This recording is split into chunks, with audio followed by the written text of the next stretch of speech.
꼭 모발 이식뿐만이 아니라 모든 수술이 그렇지만 수술자의 숙련도에 따라서 결과가 달라질 수밖에 없어요. 모발 이식 같은 경우에는 전문이라는 개념이 없어요. 그래서 사실 일반이든지 아니면은 뭐 수술을 하지 않았던 의사 선생님들도 누구나 시작을 할 수 있기 때문에 탄력도 평가가 잘 안 된 상태에서 절개를 진행을 하게 되면 피부가 아예 안 다칠 수가 있거나 봉합을 설령 한다고 하더라도 이걸로 인한 합병증으로 두피 괴사 혹은 이제 후두부에 동반 탈락이 일어날 수 있기 때문에.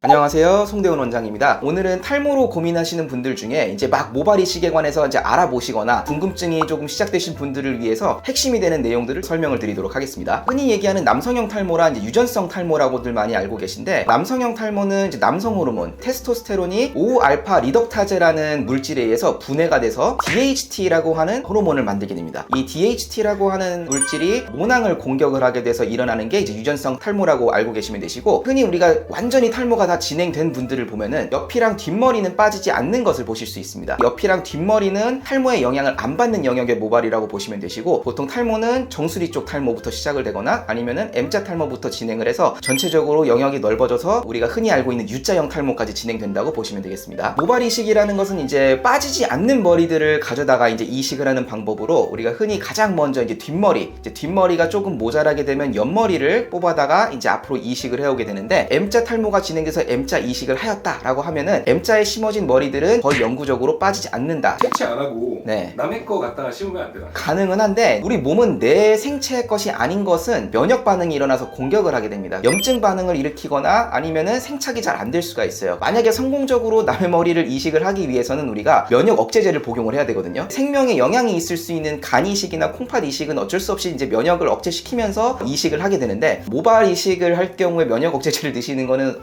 어떻게 보면 사실상 배보다 배꼽이 더 큰, 현실적으로는 진행을 하지 않습니다. 절개로 할 거냐 비절개로 할 거냐에 대한 고민을 많이 하나요, 실제로? 이제 아무래도 이제 비절개 모발 이식이 최근에 나온 수술법이다 보니까 비절개를 선호하시는 분들이 점점 좀 많아지고 있는 추세기는 합니다. 근데 이제 절개법과 비절개법 두 가지가 사실 아직도 계속 사용되고 있는 이유는 두 가지만의 분명한 장단점이 있기 때문에 절개식도 아직은 진행을 하고 있는 거거든요. 우선 절개법은 후두부에 있는 두피를 이렇게 이제 초승달 모양으로 절개를 해서 두피를 벗겨옵니다. 두피에 붙어있는 모발들을 한 올 한 올 다듬어서 이식을 하는 방식이고요. 그 두피를 갖다가 M자에 그대로 붙이는 방식이 아닙니다. 절개법을 했기 때문에 이제 뒤에 후두부 두피가 살짝 벌어져 있겠죠. 그거를 이제 오므려서 이제 실로 봉합을 하게 되고, 실밥은 2주일 뒤에 풀르는 방식으로 진행을 하게 되고요. 비절개법 같은 경우에는 펀치 기구라는 수술 기구를 이용해서 두피에 구멍을 하나하나 내서 모낭을 하나씩 뽑아가지고 이식을 하는 방식입니다. 비절개로 뽑을 때에는 기본적으로 뒷머리 후두부를 부분 삭발을 조금 진행을 해야 되는데, 요즘에는 점점 티가 안 나게끔 수술을 하고 있는 추세라서, 예전에는 뒤에를 아예 박스컷으로 미는 방식이나 목 쪽에서부터 전체적으로 뒤쪽을 미는 투블럭 컷 방식을 많이 진행을 했는데, 요즘에는 티가 안 나게 하기 위해서 줄삭발, 라인컷 방식을 조금 많이 사용을 하고 있고, 그 외에도 뭐 미세 라인컷, 무삭발 비절개의 개념인 뭐 히든컷이라든지 아예 노컷 방식, 이런 방식도 진행을 하고 있습니다. 흉터는 각각 어떻게 남는지?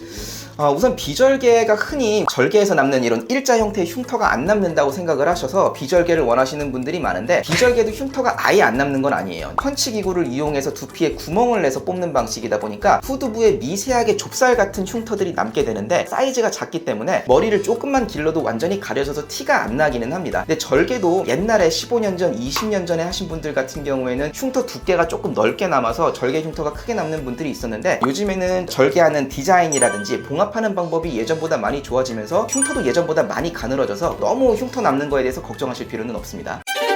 꼭 모발 이식뿐만이 아니라 모든 수술이 그렇지만 수술자의 숙련도에 따라서 결과가 달라질 수밖에 없어요. 근데 요즘에는 비절개를 선호하시는 분들이 많아지면서 비절개만 전문으로 하시는 원장님들이 좀 많이 늘어나고 있는데, 사실 제 개인적인 생각에는 절개, 비절개를 둘 다 하실 수 있는 게 좋다고 저는 생각을 합니다. 왜냐면 비절개를 하기에 되게 불리한 모발을 가지고 계신 분들이 있거든요. 비절개로 강행을 했다가 후두부에 좀 안 좋은 영향을 미치게 되면 결국에 환자분들이 고스란히 손해를 입는 거기 때문에, 저 같은 경우에는 이제 외과 전문의로서 절개 수술 같은 경우에는 꼭 모발뿐만이 아니라 많이 해왔기 때문에 절개는 좀 얼마든지 좀 자신이 있고, 비절개 같은 경우에는 저도 이제 모발 이식을 시작을 하면서 처음 이제 시작을 했는데 몇 해 거듭을 하면서 어렵지 않게 비절개 채취도 하고 있습니다. 만약에 내가 비절개를 꼭 원한다고 했어도 내가 적합하지 않은 모발일 수도 있기 때문에 너무 절개를 두려워하실 필요는 없다고 저는 생각을 합니다. 요즘 의사분들이 비절개만 훈련하는 이유가 비절개가 비싸서 그런 건가요? 아무래도 이제 수술비가 조금 비싼 것도 있고요. 또 한 가지 이유는 모발 이식 같은 경우에는 전문이라는 개념이 없어요. 그래서 사실 일반이든지 아니면은 뭐 수술을 하지 않았던 의사 선생님들도 누구나 시작을 할 수 있기 때문에 이제 절개가 어려운 점은 어떤 것이냐면은 탄력도 평가가 잘 안 된 상태에서 절개를 진행을 하게 되면 피부가 아예 안 다칠 수가 있거나 봉합을 설령 한다고 하더라도 이걸로 인한 합병증으로 두피 괴사 혹은 이제 후두부에 동반 탈락이 일어날 수 있기 때문에 이런 것들을 좀 경험을 하셨던 분들이 공포심이 있어가지고 비절개를 좀 선호하지 않나 이런 생각도 좀 있습니다. 그럼 원장님은 전문의 공부를 했는데 네. 왜 일반이도 할 수 있는 네. 모발이식 시술을 하는 거예요? 당직을 너무 서고 싶지 않았고요. 밤을 새야 되는 일이 너무 많다 보니까 몸이 힘들어서 수술은 계속 좀 하고 싶었어요. 우리가 흔히 얘기하는 레이저나 필러, 뭐 보톡스 이런 피부 시술 같은 것도 처음엔 관심이 있었다가 그래도 이제 외과 전문인데 수술을 해야 하지 않을까라는 생각을 해가지고 모발 이식을 선택을 하게 됐습니다.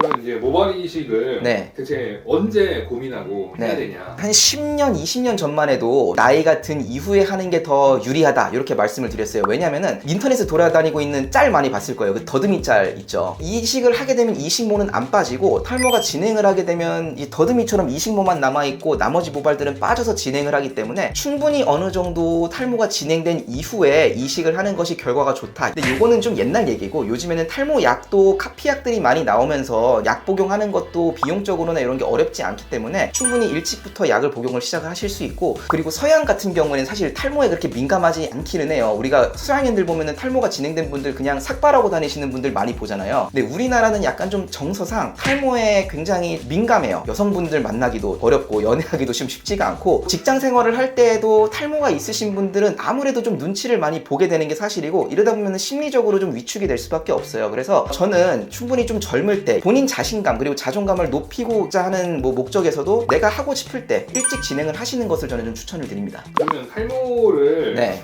치료할 수 있는 약은 언제 나올까요?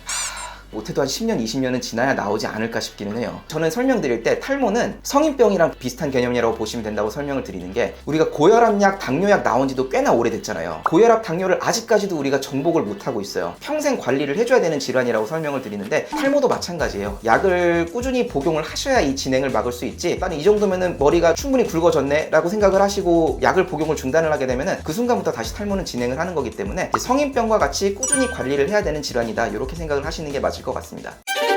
네, 오늘 탈모 그리고 모발 이식에 관한 주요 내용들에 관해서 좀 설명을 드렸고요. 혹시라도 궁금하신 점이 있으시면 댓글 달아주시면 충분한 답변을 좀 드리도록 하겠습니다. 감사합니다.